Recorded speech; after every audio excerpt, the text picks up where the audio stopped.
4, 3, 2, 1, go! You blitz all night. And if they cross the line of scrimmage, I'm going to take every last one of you out. Hey, the blitz is coming, boys. What's going on? Welcome back to a brand new episode of The Blitz, where we give you the greatest, latest, and all things fantasy football, whether it's news, injury reports, starts and sits, and everything under the fantasy umbrella in 5 minutes or less. So, since we only got a few minutes, let's get right into the episode. But before we jump into it, make sure that you're subscribed to the Fantasy's Finest YouTube channel to make sure that you don't miss a episode of The Blitz. And make sure that you're following us on our social medias at Fantasy's Finest as well, whether it's TikTok, Instagram, Twitter, all of it, everything in between. And I'm not calling it X. It's still Twitter to me. But make sure that you're following us there.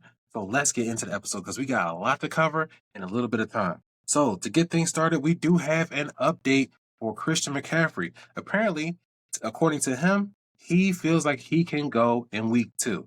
Now, the problem with that is corresponding reports or conflicting reports have come out from Ian Rappaport from NFL Network stating that Christian McCaffrey is a long shot to play in week 2 against the Minnesota Vikings. So while it's positive that Christian McCaffrey may feel that way, the 49ers aren't really obligated to rush him back, especially after we saw Jordan Mason put up 147 yards against the New York Jets. I had to get that out there because it's just, blah.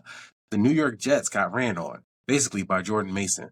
So the 49ers are pretty secure in the fact that they do have somebody, while Christian McCaffrey is recovering, that they can use as a bell cow in that role.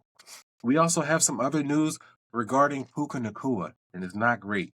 According to Sean McVay, Puka could be out for more than 4 weeks. Remember, he messed up his knee in week 1. Apparently, he has a PCL injury, and he's already been placed on injury reserve. He will miss at least the next 4 games. There is a bye mixed in with that, so hopefully that gives him an extra week to recover, and he hopefully will be back after that bye. That's, keep your fingers crossed type of situation. And in Miami, running back Raheem Mostert has been ruled out. He was dealing with a chest injury. He wasn't able to practice this week. And the Miami Dolphins play the Buffalo Bills on Thursday Night Football. So all of that probably was not the best mix for Raheem Mostert to be able to play this week. Devon Achane was listed or considered a game time decision, but he was able to practice today, so that's a positive. We don't know what his outlook is going to be, so be on the lookout for any updates coming from the Miami Dolphins heading into Thursday Night Football with the Buffalo Bills. And speaking of Buffalo Bills and the Thursday Night Football game, I got a couple of starts for you that we'll round out the episode with. So to get us started, Tua Tagovailoa versus the Buffalo defense. They did allow 15.2 fantasy points to Kyler Murray in week 1, though Murray only passed for 162 yards in that game. Tua did finish as the QB8 against the Jacksonville Jaguars in week 1. He finished with 18.6 fantasy points per game, and we know that when the Miami Dolphins passing game does get started, it is kind of hard to stop. It's like an avalanche. You got Tyreek Hill, you got Jalen Waddle out there. So Tua, this is a pretty solid matchup. I would be considering starting Tua Tagovailoa on Thursday Night Football, especially if I don't have another option. My second choice is Devon Achane.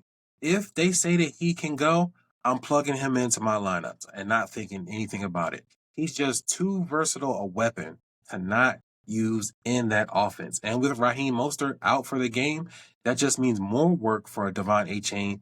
And you'll probably see some sprinkling in of Jeff Wilson, maybe even a little Jalen Wright, as they try and complement that bigger back style that Raheem Mostert is known for in that offense. In week 1, Devon Achane led the backfield in touches with 17, finished with 23 fantasy points against the Jacksonville Jaguars. So that's a positive there too.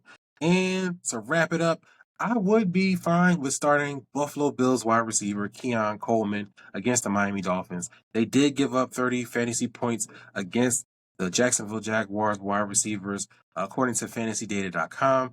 Miami also allowed the 9th highest DA at 9 yards. So teams, or at least the Jacksonville Jaguars, weren't scared to try and throw the ball downfield against that Miami defense. So hopefully we can see some of that out of the Buffalo Bills. We know Josh Allen has the arm. They weren't really trying to throw the ball in week 1 against the Arizona Cardinals. Keon Coleman ended the game with 5 targets. So I want to see a little bit more out of the Buffalo Bills passing attack. We know they can run. We know Josh Allen can run. But I want to see more involvement of Keon Coleman in that passing attack. And hopefully we get it in Thursday Night Football against the Miami Dolphins, because we know the Dolphins start pouring it on, you're not going to be able to run the ball too much against them. But that's it for the show. Hopefully you guys enjoyed it. You got the information you needed to be able to set your lineups and get ready for week 2 with Thursday Night Football getting us started. So, again, like, share, subscribe. We appreciate all that because it helps the channel out and it helps the podcast out. Until our next episode, take it easy, guys. Yo, come back now, yeah!